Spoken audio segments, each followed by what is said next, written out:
마태복음 25장 1절에서 13절 말씀 보겠습니다.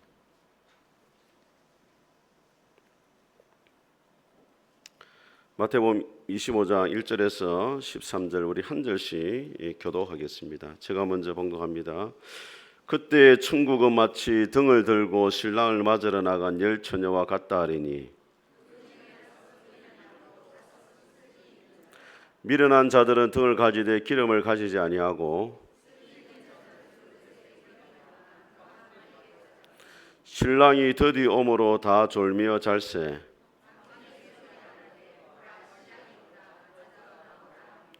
이에 그 처녀들이 다 일어나 등을 준비할세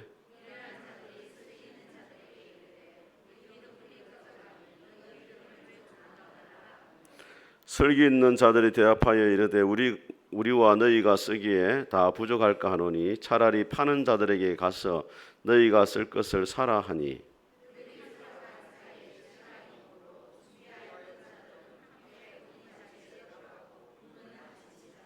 그 위에 남은 처녀들이 와서 이르되 주여 주여 우리에게 열어 주소서.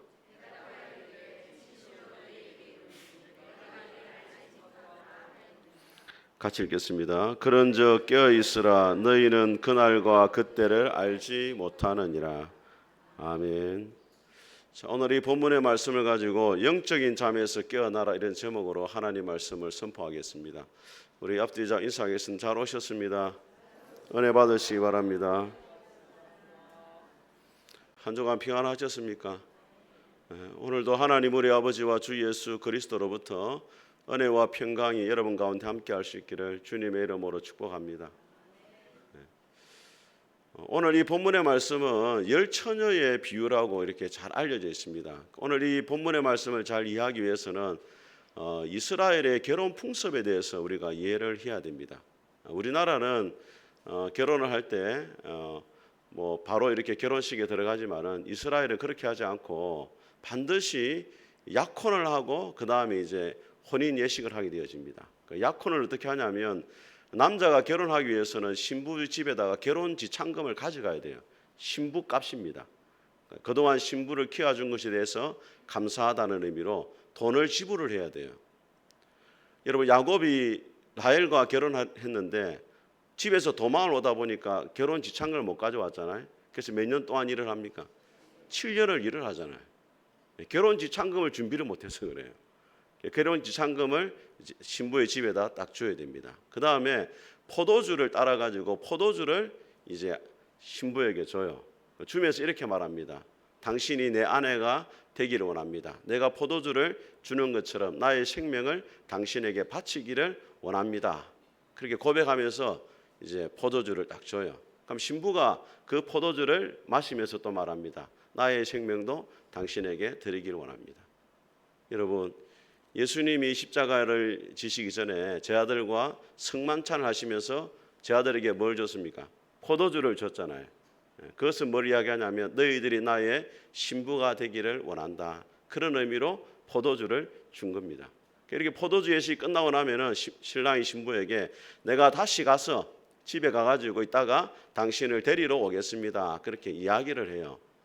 요한복음 14장에 보게 되어지면은 예수님이 성만찬을 마치시고 뭐라 말씀하냐면 너희는 마음에 근심하지 말라. 하나님을 믿으니 나를 믿어라. 내 아버지 집에 거할 곳이 많도다. 그렇지 않으면 너희에게 일렀을 것이라. 내가 너희를 위하여 거처를 예비하러 가노니 가서 너희를 위해 거처를 예비하면 내가 다시 와서 너희를 내게로 영접하여 나 있는 곳에 너희도 있게 할 것이다. 그렇게 예수님이 말씀을 하셨습니다. 그리고 신랑이 떠나기 전에 신부에게 이제 선물을 줘요. 선물을 주는 건 감사의 의미도 있고 신랑이 오기 전까지 그 선물을 보면서 신랑을 기억하라는 의미에서 선물을 주고 떠나요.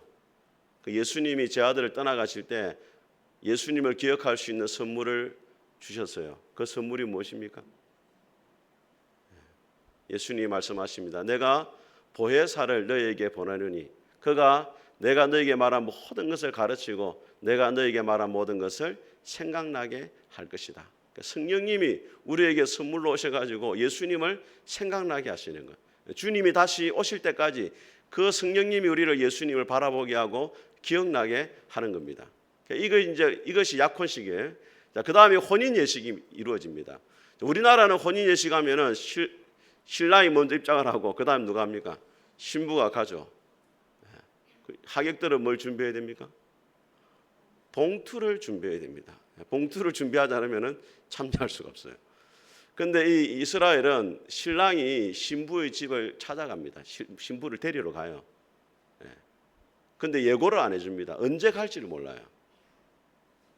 그냥 아버지가 신랑 보고 이제 준비가 됐으니까 신부의 집에 가서 신부를 데려와라. 아버지가 말하면은 신랑이 갑니다. 그 데리러 오는 거예요. 그러면은 이제 신랑이 온다라고 소리가 들리면 어떻게 돼요? 신부와 신부의 친구들이 등을 들고 맞으러 나가야 돼요. 만약에 신랑을 맞으러 안 간다든지 등불을 제대로 밝히지 못한다든지 이렇게 되면은 큰 무례가 돼가지고 결혼이 이제 파혼이 될 수가 있는 겁니다. 오늘 이 본문의 배경이 바로 그런 이야기예요. 신랑은 누구냐? 다시 오실 예수님을 말하고 신부의 친구들은 그 신랑을 기다리는 예수님을 기다리는 우리 성도들을 이야기하는 겁니다. 오늘 이 본문의 말씀을 통해 가지고 우리가 예수님을 다시 오실 때 어떤 자세로 맞아야 되는지 하나님의 음성을 같이 한번 듣도록 하겠습니다. 첫 번째로 예수님은 반드시 다시 온다 하십니다. 우리 5절과 6절을 같이 한번 읽어보겠습니다. 5절 같이 읽습니다. 시작. 신랑이 드디어 오므로 다 졸매 잘새 밤중에 소리가 나되 보라 신랑이로다 맞으러 나오라 하매. 여러분 사도행전 1장에 보게 되어지면 예수님이 제자들과 부활하신 다음에 40일을 같이 계시고 감람산에서 제자들이 보는 데서 하늘로 쫙 올라가요. 성천을 하셨어요. 그 제자들이 예수님이 하늘 올라가니까 놀라워하면서 예수님을 쫙 바라보는데 천사들이 이렇게 말합니다. 너희가 어찌 서서 하늘을 쳐다보느냐? 하늘로 올라가신 이 예수님은 너희가 본 그대로 다시 오시리라. 그러니까 제자들은 예수님이 다시 오신댔으니까 곧 오실 줄 알았어요. 근데 한 달이 지나도 안 오시고 1년이 지나도 안 오시고 3년이 지나도 안 오시고 10년이 지나도 안 오는 거예요. 그런 제자들에게 오늘 이 마태복음의 이 열천의 비유를 통해 가지고 예수님이 드디어 와가지고 신부의 친구들이 다 잡아버린 것처럼 우리가 생각한 것보다는 조금 늦게 올 수 있지만은 반드시 예수님은 오신다는 거예요. 믿습니까, 여러분? 예수님이 다시 오신다. 이 재림에 대한 약속이 왜 우리에게 중요하냐? 파스칼은 이런 말을 했습니다. 비록 폭풍에 시달려도 결국 항구에 도착할 것을 알고 있는 배를 타는 것은 영광스러운 일이다. 배를 타고 가는데 폭풍이 아무리 몰아쳐도 반드시 이 배가 항구에 도착할 것을 믿으면 그 폭풍은 문제가 안 된다는 거예요. 여러분 우리가 이 땅을 살아갈 때 여러 가지 많은 시련과 예수님 믿는 믿음 때문에 환난을 당할 수 있습니다. 그렇지만 우리의 결론은 뭐냐? 언젠가는 주님을 만나게 되어지고 영광스러운 하나님의 나라에서 복을 누리며 산다는 것이 우리의 인생의 결론이에요. 여러분 놀이동산에 가보면은 이 청룡열차 있잖아요. 타보셨습니까? 예, 한번 타보시기 바랍니다. 청룡열차를 처음 타면 이제 천천히 이렇게 높은 데로 올라가요. 짝깍 올라가. 꼭대기에 딱 서가지고는 바로 쫙 떨어집니다. 그래서 사람들 어떻게 합니까? 와! 이렇게 하죠. 근데 그거는 죽겠다고 소리치는 게 아니고 즐거움의 탄성이에요. 왜? 곤두박질 치도 언젠가는 다시 원래대로 자리에 돌아온다는 뭐가 있어요? 확신이 있으니까 그 순간을 뭐 합니까? 즐기는 거예요, 여러분. 제가 어렸을 때 저희 큰 누님 집이 부산에 있었습니다. 그래서 기차를 타고 큰 누님 집에 방학이 되면은 가장 큰 즐거움 중에 하나가 부산의 큰 누님 집에 놀러 가는 거였어요. 여러분 그 당시에 시골 하동에 그 촌에 뭐가 있습니까? 노는 게 아무것도 놀 게 없어요. 그 도시에 가보세요. 와 도시 내 깜짝 놀랐습니다. 하동에는 차가 안 다녀요. 근데 이 도시에 가니까 막 차들이 얼마나 많이 다는지 택시하고 막 저는 제일 부산에 와서 놀랬던 게 택시하고 승용차하고 구분을 못했어요. 왜냐면 본 적이 없으니까. 조카 그러더라고. 우리 조카 제보다 나이 한 살 많았는데 외삼촌 차 위에 뭐가 얹어져 있는 건 택시다. 없으면 승용차다 이렇게 하더라고. 아 그렇나 이러면서. 근데 이제 그 비둘기호를 타고 가는데 행천역에서 어디까지 가냐면 부산 진역까지 가요. 5시간 반 정도 걸렸습니다. 행천역에서 제가 타고 가는데. 네. 그 행천역도 있잖아요. 일찍 가야 되거든요. 그러면은 원래 버스 시간을 맞추면 기차를 못 타요. 보따리 싸가지고 30분을 행천역까지 걸어가지고 거기서 차를 타고 이제 부산 진역에 딱 내렸습니다. 그런데 여러분 비둘기호는 지정 좌석이 없습니다. 개찰구에 딱 열리면 열심히 뛰어야 돼요. 뛰어야 그 안에 있는 자리를 간혹 운 좋게 차지할 수 있습니다. 예, 비둘기호 안 타보신 모양이네요. 근데 통일호는 뭐가 있습니까? 지정 좌석이 있어요. 뛸 필요가 없습니다. 안 뛰어도 내 자리가 딱 보장이 되어 있습니다. 여러분 우리는 비둘기호를 탄 사람이 아니에요. 뭘 탔어요? 통일호를 탔어요. 우리 끝이 이미 보장이 되어 있다니까 여러분 성경이 창세기부터 요한계시록까지 있잖아요. 처음 시작이 창세기, 마지막 계시록이잖아요. 창세기와 요한계시록 안에 수많은 하나님의 사람들의 이야기가 나옵니다. 근데 결론은 뭐냐? 요한계시록의 마지막이 결론이에요. 새하늘과 새 땅에서 하나님과 영원히 행복하게 산다. 이것이 우리 성도들의 뭐라고요? 결론이란 말이에요. 계시록의 말씀에 이렇게 되어 있습니다. 하나님은 친히 그들과 함께 계셔서 모든 눈물을 그 눈에서 닦아주시니 다시는 사망이 없고 애통하는 것이나 곡하는 것이나 아픈 것이 다시 있지 아니하리니 처음 것들이 다 지나갔음이러라. 보좌에 앉으신 이가 이르시되 보라 내가 만물을 새롭게 하노라. 우리의 마지막은 예수님과 함께 사망도 없고 아픔도 없고 고통도 없고 눈물도 없는 영원한 천국에서 살게 되어진다는 거예요. 여러분 예수님 믿으면서 이 땅에서 믿지 않는 사람들과 동일하게 고난을 겪고 예기치 않는 사고를 만나고 때로는 질병에 걸리게 되어지고 여러 가지 어려움을 겪지만은 낙심하지 말라는 거예요. 이 세상의 삶이 끝이 아니고 언젠가는 우리가 주님과 함께 영원히 살게 될 것이다. 옆에 분한테 한번 이야기하세요. 하나님의 이야기는 끝이 좋습니다. 아멘. 자, 두 번째로 예수님의 재림을 준비하며 살아가야 됩니다. 우리 3절과 4절을 같이 한번 읽어보겠습니다. 시작. 미련한 자들은 등을 가지되 기름을 가지지 아니하고 슬기 있는 자들은 그릇에 기름을 담아 등과 함께 가져갔더니. 자, 여기 보면은 슬기로운 처녀와 미련한 처녀가 나오는데 공통점이 있습니다, 여러분. 이들의 공통점이 뭐예요? 다 결혼잔치에 초대를 받았다는 거예요. 다 신랑을 기다리고 있다는 겁니다. 다 등을 가지고 있다는 거예요. 그 차이가 뭡니까? 슬기로운 처녀는 등과 함께 뭘 가졌어요? 기름을 가졌고, 미련한 처녀는 등은 가졌지만 뭐가 없습니까? 기름이 없어요. 그럼 여기서 등은 뭐고 기름은 뭐냐? 기름에 대해서 일반적으로 사람들이 어떻게 해석했냐면 성령님이라고 해석을 많이 했습니다. 왜냐하면 성경에 보면은 기름을 성령님이라고 많이 이야기를 하고 있거든요. 그런데 오늘 이 본문에서는 기름을 성령으로 해석하면 안 돼요. 왜냐하면 미련한 처들이 등불이 꺼져간다. 기름이 없어져 가고 있다는 거예요. 우리 안에 계신 성령님이 없어집니까? 그렇지 않다는 거예요. 가서 빌려와라. 성령님은 빌려올 수 있는 게 아니에요. 오늘 이 본문에서 기름은 성령이라 볼 수가 없는 겁니다. 가장 성경적인 해석은 뭐냐면 등은 형식이고 기름은 내용이라는 거예요. 형식만 갖추었다 해가지고 그 사람이 하나님의 혼인잔치 천국에 들어갈 수가 없다는 거예요. 여러분 오늘 여러분들이 하나님 앞에 나와서 예배를 드리는 것은 형식입니다. 여러분 하나님 앞에 찬양을 드리는 것도 형식이에요. 기도를 하는 것도 형식입니다. 봉사를 하는 것도 형식이에요. 그 형식만 갖추었다 해가지고 구원을 받을 수 있는 것은 절대 아니라는 것을 여러분들이 기억을 해야 됩니다. 여러분 예수님 당시에 가장 화려한 등을 준비한 사람들이 누구였느냐? 서기관들과 바리새인들이었습니다. 그들이 볼 때는 형식은 아주 화려하고 아름다웠어요. 누가 봐도 부족한 것이 없었습니다. 그런데 예수님이 바리새인들에게 뭐라고 이야기합니까? 화 있을진저 서기관들과 바리새인들이여 너희들은 회칠한 무덤과 같다. 무덤인데 하얀 색으로 칠을 해놨다는 거예요. 겉은 아름다우나 속에는 온갖 죽은 사람의 뼈와 더러운 것이 가득하다. 서기관과 바리새인들이 겉으로는 하나님을 믿는 사람은 부족함이 있었지만은 그 안을 바라볼 때, 내용을 바라볼 때는 예수님이 화 있을진저 하나님의 저주와 심판을 받아야 되는 대상이었다는 거예요. 오늘날 성도들이 겉모습은 중요하게 생각합니다.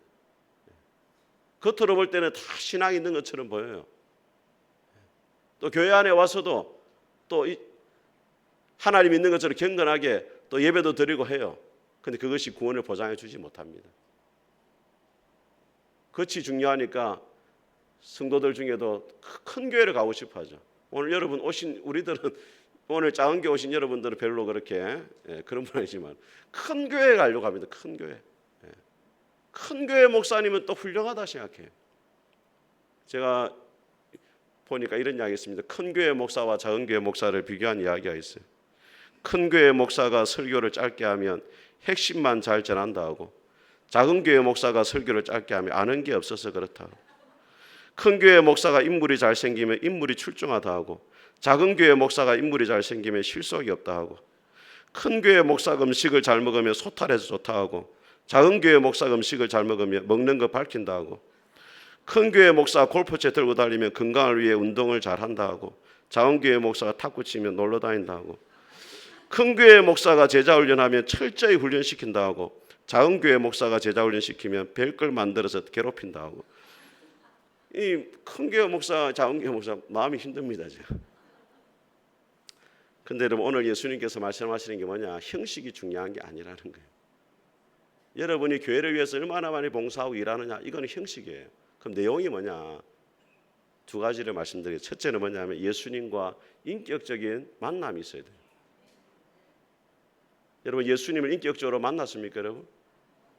여러분 바울이 예수님 만나기 전에 빌립보서 3장에 보게 되지 자기를 이렇게 말합니다. 나는 8일 만에 할례를 받았고 이스라엘 중에 이스라엘인이고 히브리인 중에 히브리인이고 베냐민 집하고 율법으로는 바리새인이고 열심으로는 교회를 핍박하고 율법의 의로는 흠이 없다.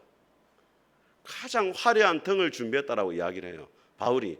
그런데 디모데전서 1장이 뭐라 말하느냐? 나는 죄인 중에 괴수다. 예수님을 만나고 보니까 다른 거는 다 쓸데없는 것이고 예수님을 만나보니까 진짜 내가 깨달아진 것이 뭐냐? 나는 죄인이라는 거예요. 여러분 예수님을 인격적으로 만난 사람의 가장 큰 특징은 뭐냐면 내가 죄인이라는 게 깨달아지는 거예요. 내가 죄인 중에 괴수라는 것이 깨달아지는 것입니다. 이 세상에 가장 악한 사람이 나고 예수님을 십자가에 못 박은 장본인이 바로 나다. 나 때문에 예수님이 십자가에 죽으셨다. 이게 믿어지는 사람이 진짜 인격적으로 예수님을 만난 거예요. 그리고 예수님이 사랑스럽고 예수님의 십자가를 이제 자랑하고 싶고, 그게 예수님을 진짜 인격적으로 만난 사람의 모습입니다. 여러분에게 그런 모습이 있습니까? 예수님 때문에 하염없이 눈물을 흘려본 적 있습니까? 그런 것이 없다면 여러분 아직까지 기름을 준비하지 못한 사람일 수 있어요. 제가 이전에 공항제일교회 전도사 사역을 할 때 토요일마다 가서 아이들 전도하고 이렇게 했거든요. 청소년 애들 전도하고 이렇게 했는데 전도하기 전에 예배당에 가가지고 기도하는데 어찌 눈물이 많이 나는지. 눈물이 나면 생각되는 게 뭐냐면 내가 죄인이라는 거예요. 내가 전도해야 될 아이들이 죄인이 아니고 내가 죄인이다. 이게 깨달아지는 거예요. 그리고 전도 마치고 또 구포역에 가가지고 버스 타고 또 가는데 버스 안에서 눈물이 다 그렇게 나는 거예요. 내가 죄인이다. 그 다음에 뭐가 생각되느냐? 아직까지도 구원을 받지 못하고 예수님 만나지 못한 저 영혼들이 참 불쌍하다. 이런 마음이 드는 사람이 진짜 인격적으로 예수님을 만난 거예요. 예수님을 참으로 만나면 이 세상에 가장 큰 죄인이 내고 아직까지도 구원받지 못한 저 사람들이 진짜 불쌍한 사람들이다. 이 생각이 여러분 안에 깊이 딱 새겨져야 돼요. 그렇지 않고 아직도 세상에 사는 사람들, 돈 많은 사람들, 좋은 차를 타고 다니고 좋은 집에 살고 그런 사람들이 참 부럽고 내가 참 불쌍하다. 다시 한번 생각을 해봐야 돼요. 진짜 예수님 만난 사람은 그런 생각을 가지지 않습니다. 공치조라는 집사님이 계셨습니다. 이분이 아버지가 참 신앙이 좋은 장로님이었고 부인도 신앙이 좋고, 근데 자기는 신앙이 없어요. 늘 예배 시간에 가면 저 구석에 앉아가지고 졸고 앉아있고, 그날 이분이 40대에 암이 걸렸어요. 목사님 신방을 가보니까 평상시에 말씀 안 듣던 사람이 설교 테이프를 듣고 있는 거예요. 목사님, 하나님의 말씀이 꿀같이 답니다. 내가 죄인이라는 게 이제 깨달아지고 하나님이 나를 사랑하시고 예수님이 죽으신 것이 믿어집니다. 왜 예수님이 죽었는지 이제 알겠습니다. 예수님 인격적으로 만나게 된 거예요. 그 해쯤에 이제 교회에서 성지순례를 갔습니다. 이스라엘에. 근데 이제 암이 걸렸으니까 몸이 힘든데 만류했는데도 가고 싶다고 갔어요. 성지순례 가지고 이스라엘 전역을 다 돌아보고 이제 골고다 언덕을 이제 올라가는데 목사님이 설명을 합니다. 이 길이 바로 예수님이 십자가를 지고 가신 길입니다. 그러니까 이 집사님이 알고 있습니다. 예수님이 이 길을 걸어가셨기 때문에 내가 구원을 받은 것입니다. 그러면서 찬송을 하는 겁니다. 예수 나를 위하여 십자가를 질 때 세상 죄를 위하여 고초당하셨네. 예수여 예수여 나의 죄 위하여 십자가를 지시니 뭐 감사합니다. 찬송 있잖아요. 부르는 거예요. 그리고 3개월 뒤에 돌아가셨어요. 돌아가시는데 천국길이 보입니다. 하늘길이 보입니다라고 이야기를 하고 돌아가셨다는 거예요. 사랑하는 여러분, 예수님을 인격적으로 여러분 만났습니까? 여러분이 진짜 죄인이라는 것이 믿어집니까? 예수님을 십자가에 못 박은 장본인이 여러분이라는 사실이 믿어집니까? 저는 여러분들이 정말로 인격적으로 예수님을 새롭게 만나고 등을 준비함으로 천국에 들어갈 수 있게 되기를 주님의 이름으로 축복합니다. 두 번째로 등은 신앙의 잠에서 깨어나야 준비가 될 수 있습니다. 우리 13절 같이 한번 읽어보겠습니다. 13절 같이 읽겠습니다. 시작. 그런즉 깨어있으라. 너희는 그날과 그때를 알지 못하느니라. 자, 여러분, 기름을 준비하기 위해서는 깨어있어야 된다 이렇게 말해요. 오늘 이 열처녀 가운데 누가 잠을 잤습니까? 누가 잠을 잤어요? 예? 열처녀 가운데 누가 잠을 잤습니까? 예. 또 자다가 이야기하면 또 설기로 미련한 자만 잤습니다 이렇게 말한 오늘 보니까 또 정신을 차리고 있네. 다 잤어요, 다. 여기서 깨어있으라는 말은 잠을 자지 말라는 말이 아니에요. 영적인 잠을 자서는 안 된다는 거예요. 그럼 여러분, 영적으로 잠들어 있는 사람의 가장 중요한 특징이 뭐겠습니까? 여러분이 영적으로 깨어 있는지 잠들어 있는지 어떻게 알 수 있겠어요? 여러분, 성경에 보면은 깨어 있으라는 말과 같이 늘 등장하는 말이 있어요. 예수님이 말씀하십니다. 같이 합니다. 시험에 들지 않게 깨어 기도하라. 깨어 있으라는 말과 늘 같이 등장하는 말은 기도하라는 말이에요. 다르게 말하면 여러분의 기도의 생활이 죽어 있다면 여러분은 깨어 있지 못한 거예요. 영적으로 잠들어 있는 것입니다.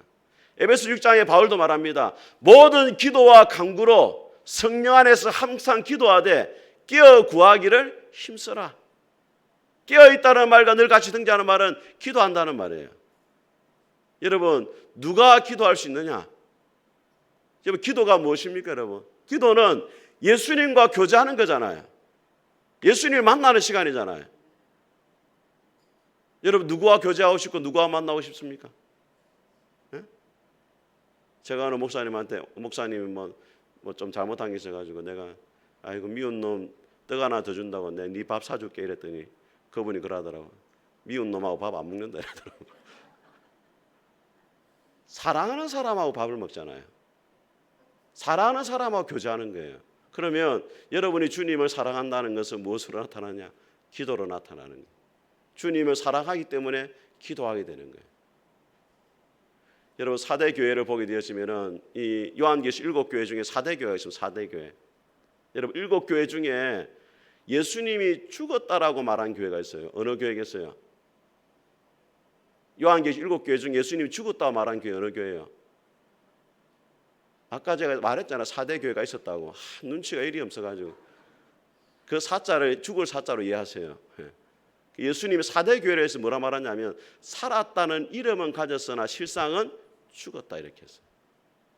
4대 교회가 건물은 크고 성도들은 많이 모이고 모든 것이 부족함이 있었지만은 예수님이 볼 때는 살았다는 이름은 가졌으나 죽었다 했습니다. 한번 따라합니다. 살았다는 이름은 가졌지만 실상은 죽은 자라.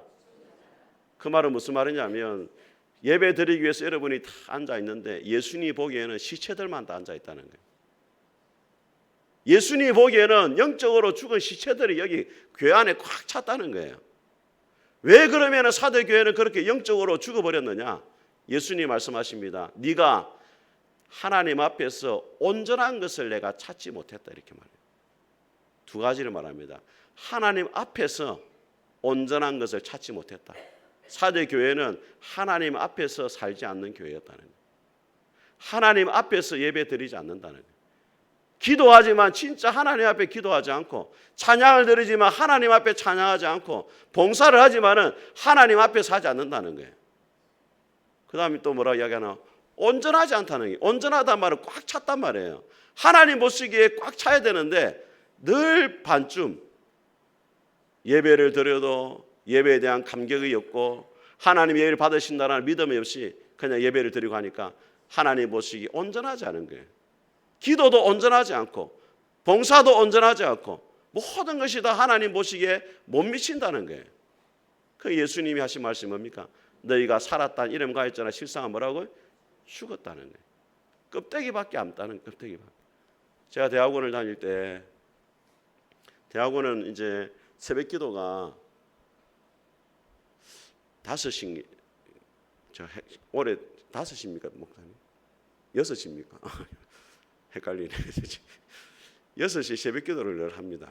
새벽 기도를 가서 예배 드리고 이제 하는데 한 번은 새벽 기도를 드리는데 금방 딱 마쳤어요. 마치면 이제 우리 또 교수님들이 얼마나 이 과제를 많이 내주고 또 막 9시 되면 또 시험을 또 계속 쳐요. 이 교수님들이 기도를 안 하신 분들 오니까 이 과제를 내주고 아침에 시험을 치면 안 되는데 원래 학생들이 기도할 시간을 줘야 되는데 본인들이 기도를 안 하니까 막 아침에 그리 과제를 많이 내주고 시험을 치네.